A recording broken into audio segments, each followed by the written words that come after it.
We found Millie on Facebook, and she was in Utah. So we hired a pet transporter to bring her from Utah straight to us, and it was a 24-hour straight-through car ride. Yeah. So it was a good ride. I mean, the guy was awesome and everything, but Very Millie, safe.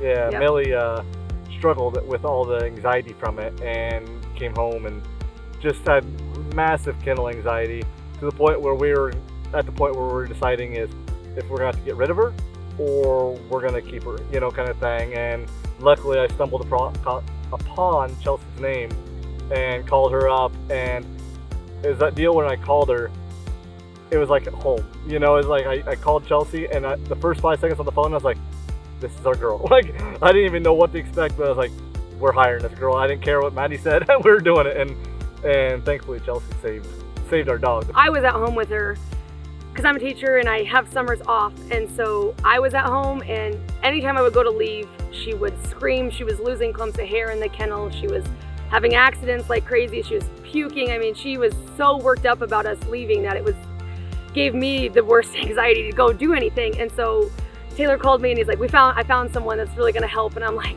thank you, because I was at the breaking point where we were no longer gonna have a dog. And so we met with Chelsea, and she just really was reassuring, really helped us to know that it was actually gonna be okay, and we were actually gonna have a dog at the end. We sent her off for 6 weeks, which was a long time, but it was a good break to be away from a crazy dog. And when she came back, she was completely different. I mean, 360. She doesn't bark hardly at all in the kennel.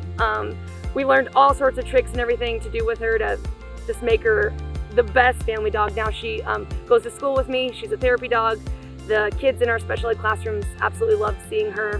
Definitely helps with their communication, everything. It's absolutely beautiful, and she really enjoys it. So she's definitely a completely different dog than she was. It was the first, I think it was the second day actually, because we dropped her off and she was young, so she was at Chelsea's house, and she told us the second day that, because we knew she had bad kennel anxiety, so she couldn't even like sleep in a kennel at night, which was exhausting. And what she tell us, it was like she barked all night long, and she's like, don't worry, we'll fix it. And I'm like, okay, I hope so. And we're lucky enough to Chelsea's local to where we could go out and visit. Yeah, we did. That made the visit. 6 weeks so much nicer. I mean, she'd tell us, hey, you guys can come out tonight, you know, so we got to spend time with Millie, and because, like I said, it's part of our family to where we miss her, you know, so we'd get to go out and see visits, and it was amazing just within the first week of the change of how much she had changed in a week. And yeah, so she worked on the kennel anxiety and walking on a leash. Because of my short stature, I didn't want a big dog pulling me around. Yep. So that's where Chelsea came as another savior, is now I have a dog where I can go take a walk and not feel that she's gonna pull me everywhere. Yeah. You know, I can control her, and if I say one thing, she's gonna know it, you know. And so it's a pretty cool deal. She's very well mannered, and we appreciate that. Right now, she is gearing up. We just started school again, so she's gearing up to come.